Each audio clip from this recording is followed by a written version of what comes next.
Well, hello, my YouTube fellows and gals. So, today we are starting another set of books. These ones here are action and suspense. They're $2.50 each. They're all going to be hardbacks in very nice condition. And if you need to get a hold of me, you can contact me through Minus Bookstore and more on Facebook. And if you're interested in any of the books, I do sell by mail and I only post them in my Etsy store because everything's already set up, your shipping and everything. And yes, I do media mail, so you get your cheapest shipping. And if you are interested in any of these books, you can contact me through tammysmakeuptraits@gmail.com, and I will have everything in the description below. If you're on a Kindle or a Nook, this is also an information channel where you can look up the author and the name or the ISBN number that I will put in the description below. Also, so with that, we are on to book number 1. These are all going to be Clive Cussler, so if you are a fan of his books, this is the great place to be. This is called Inca Gold by Clive Cussler. This is what the book looks like. It's in really good condition. The only thing I think that's on it is this black mark right here, because sometimes people will take their names off that were previous owners. This is my post-it note in the back. That's what the book looks like. And this is what it's about. This is also, this is also copyrighted 1994. Inca Gold begins in 1532 when a fleet of ships sails in secret to an island in the middle of an inland sea. There they hide a magnificent treasure more vast than that of any pharaoh. Then they disappear, leaving only a great stone demon to guard their hoard. In 1578, the legendary Sir Francis Drake captures an English galleon filled with Inca gold and silver, and the key to the lost treasure, which included a gigantic chain of gold that belonged to the last Inca king, a masterpiece of ancient technology so huge that it requires 200 men to lift it. As the galleon is sailed by Drake's crew back to England, an underwater earthquake causes a massive tidal wave that sweeps it into the jungle. Only one man survives to tell the tale. In 1998, a group of archaeologists is nearly drowned while diving into the depths of a sacrificial pool high in the Andes of Peru. They are saved by a timely arrival of Dirk Pitt, who is in the area on a marine expedition. Pitt soon finds out that his life has been placed in jeopardy, as well as by smugglers intent on uncovering the lost ancient Incan treasure. Soon he, his faithful companions, and Dr. Shannon Kelsey, a beautiful young archaeologist, are plunged into a vicious, no-holds-barred struggle to survive. From then on, it becomes a battle of wits and a race against time and danger to find the golden chain. As Pitt finds himself caught up in a struggle with a sinister international family syndicate that deals in stolen works of art, the smuggling of ancient artifacts, and art forgery worth many hundreds of millions of dollars, the clash between the art thieves, the FBI, and Customs Service, a tribe of local Indians, and Pitt, along with his friends from NUMA, 2 of whom are captured and threatened with execution, rushes toward a wild climax in a subterranean world of darkness and death. For the real key to the mystery, as it turns out, is a previously unknown, unexplored underground river that runs through ancient treasure chamber. So there you go. That sounds pretty exciting. Look at his cars. That's Clive Cussler. I think it's awesome.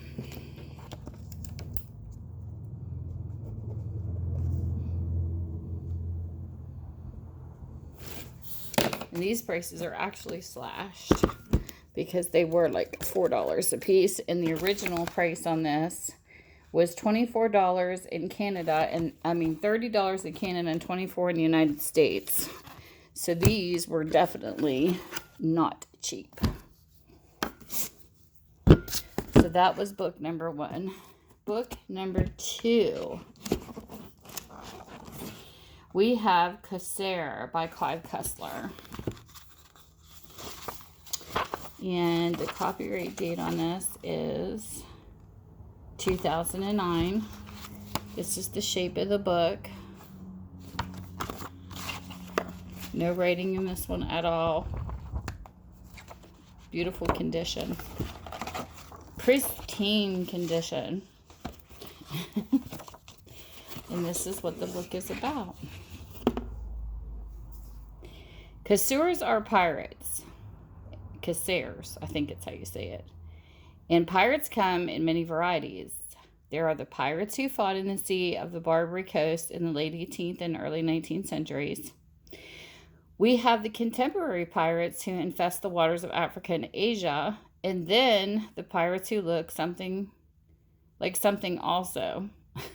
Like something else. Sorry.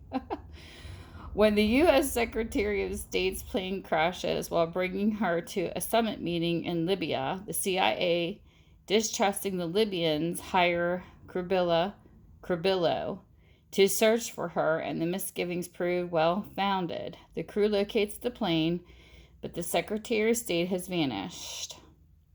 A terrorist mastermind has other plans for the conference plans that Cribillo cannot let happen, but what does it all have to do with 200-year-old naval battle and a centuries-old Islamic, I can't even spit it out, Tam, but Islamic scrolls that the Libyans seem so determined to find? The answers will lead Cribillo full circle into history and into another pitched battle on the sea, this time against the Islamic extremists and with the fate of nations resting on the outcome. So there you go. Very interesting.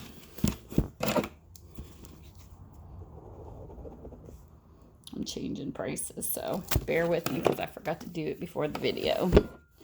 Book number 3. We have The Storm by Clive Cussler. I feel like I'm beloved. I'm doing a tongue twister. Okay. This one is 2012. This is what the book looks like. Ooh, orange. Oh, I know somebody that would like this cover. So I'm going to change it now. I'm slashing prices. This is what it looks like.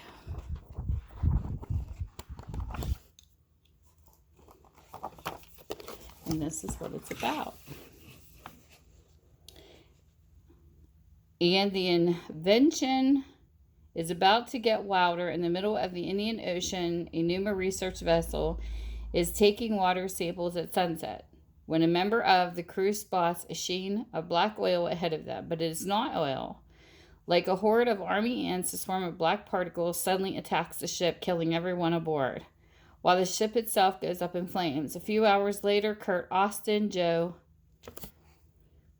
Zavella, and other members of the NUMA Special Assignments Team are on their way to the Indian Ocean. What will they find there on the smoldering hulk of a ship will eventually lead them to the discovery of a remarkably audacious scheme.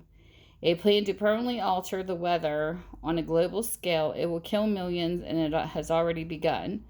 Who is behind this scheme? A man like none they have ever known, and he has even bigger plans in store. So that sounds very interesting. This is a close-up of Clive Cussler. That was book number 3. Book number 4. We have The Thief by Clive Cussler.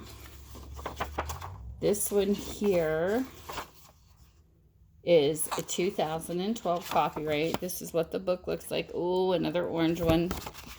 Look at the inside of this. Is that like not pretty? It's all filmy.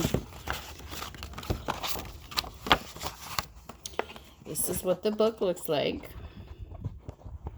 Flipping through it. That's what the back looks like.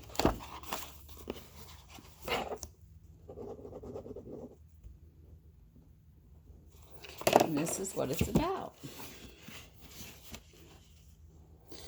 On the ocean liner Mauritania, 2 European scientists with a dramatic new invention are rescued from abduction by the Van Dorn Detective Agency's intrepid chief investigator Isaac Bell. Unfortunately, they are not so lucky the second time. The thugs attack again, and one of the scientists dies. What are they holding that's so precious? Only something that will revolutionize business and popular culture, and perhaps something more. For war clouds are looming, and a ruthless espionage agent has spotted a priceless opportunity to give German Empire an edge. It's up to Isaac Bell to figure out who he is, what he is up to, and to stop him. But Bell may already be too late, and the future of the world hangs in the balance. So there you go. Book number 4. Book number 5. We have the Trojan Odyssey. This is a 2003 copyright. This is what the book looks like. Look how cute that is. He's got his little CC in there. Very, very pretty blue inside. Very nice. Very, very nice. And this is what it's about. At the end of the Valhalla Rising, Dirk Pitt discovered to his shock that he had 2 grown children he had never known about. 23-year-old fraternal twins born to a woman he thought had died in an underwater earthquake. Both having inherited his love of the sea. The girl Summer, a marine biologist, the boy himself named Dirk, a marine engineer, and now they're about to help their father in the adventure of a lifetime. A brown rat is infesting the ocean offshore of Nicaragua. The twins are working in Numa underwater enclosure, trying to determine its origin. With 2 startling things happen. Summer discovers an artifact, something strange and beautiful and ancient. The worst storm in years boils up out of the sky, heading straight for them, and for a luxurious floating resort hotel square in its path. The pearl for everybody concerned is incalculable. In Pitt, Al Giordino, the rest of the Numa crew desperately rush to rescue, but what they find in the storm's wake makes the furies of nature pale in comparison, for there is an all-too-human evil at work in that part of the world, and the tide is only the byproduct of its plan. Soon the work will be complete, and the world will be a very different place.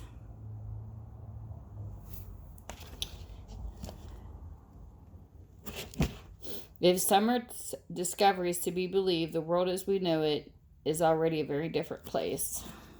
Very interesting. So there is book number 5. Book number 6, we have Artic Drift. This is a 2008 copyright.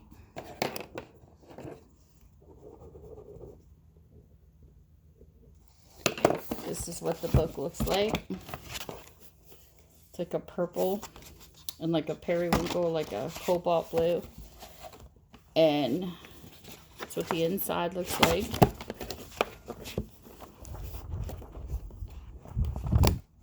This is the same on the back. This is what it's about. A potential breakthrough discovery to reverse global warming. A series of unexplained deaths in British Columbia, a rash of international incidents between the United States and one of its closest allies that threatens to erupt into an actual shooting war. Numa director Dirk Pitt and his children, Dirk Jr. and Summer, have reason to believe there's a connection somewhere, but they also know they have very little time to find it before events escalate out of control.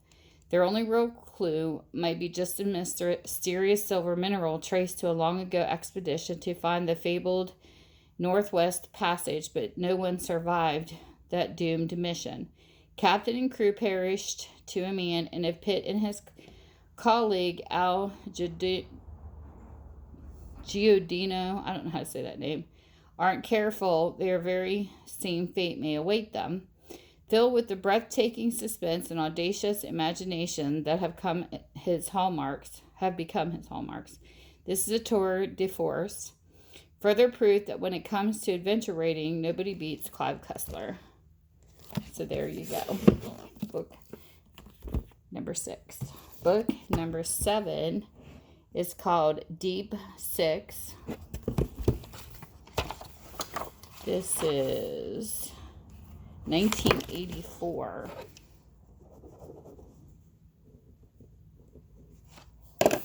This is what the book looks like. Pretty blue cover. Can't believe how in good condition these books are. They're awesome. And this is what it's about. Deep Six is full of action, like all Cussler's bestseller, but beyond the action is a plot so fast-paced, taut, and highly charged that the reader is left breathless.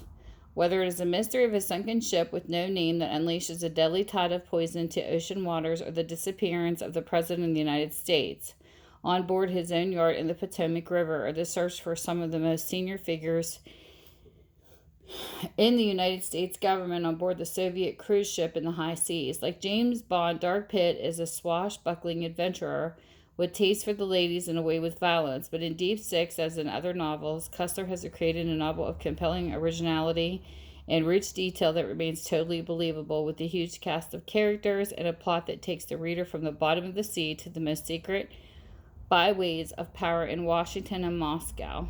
Deep Six is a great adventure in major fiction. So there you go, number 7. Book number 8 is The Tombs. Copyright in this book is 2012. This is what the book looks like. It's a shade of green. I always go through all my books, make sure there's no ripped pages and all that stuff. So for my readers, you have a really good book. The Fargos are intrigued when an archaeologist friend requests their help excavating a top-secret historical site. What they find sets them on a hunt for a prize greater than they could ever imagine.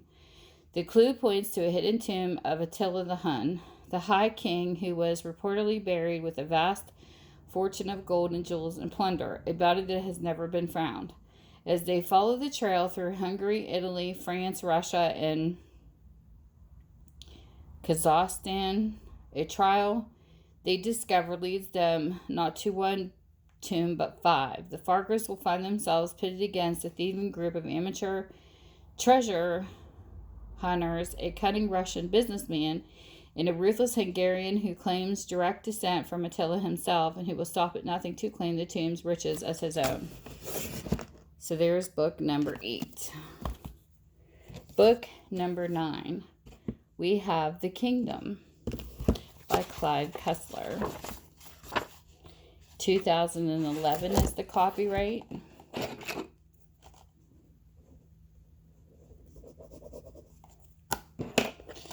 This is what the book looks like.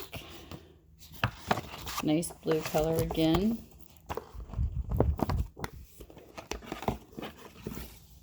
This is what it's about.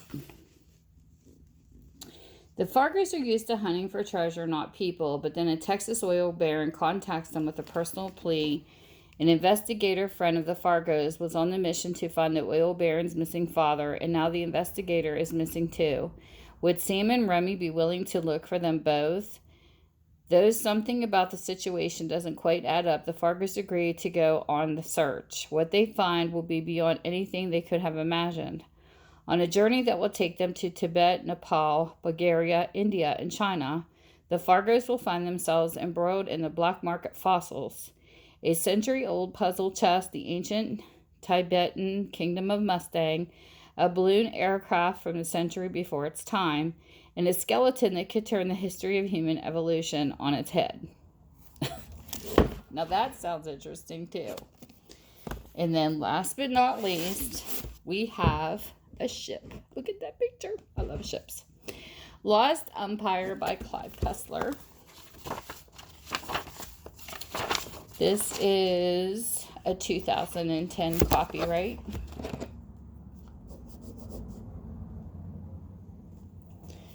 This is what the book looks like. A lot of his covers kind of mimic the cover of what his books look like. Great condition, great condition. And this is what it's about. While scuba diving off the coast of Tanzania, Sam and Remy Fargo come upon a relic from a long-lost Confederate ship. An anomaly about the relic sets them off chasing a mystery, but unknown to them, a much more powerful force is engaged in the same chase. Mexico's ruling party, the ultra-nationalist Mexica Tenocha, I don't know what that word is either, is intent on finding that artifact as well, because it contains a secret that could destroy the party utterly. Through Tanzania and Zanzibar, into the rainforest of Madagascar, and across the Indian Ocean to Indonesia, and the legendary site of the 1883 Krakatoa explosion, the Fargos and their ruthless opponents pursue the hunt. But only one can win, and the penalty for failure is death. And yes, you can laugh at me trying to sound out these words because I think it's funny too. You never know what I'll come up with. So that is book number 10. And whatever time zone you're in, I hope you're having a great one. You have a blessed and safe time out there. And with that, see you soon.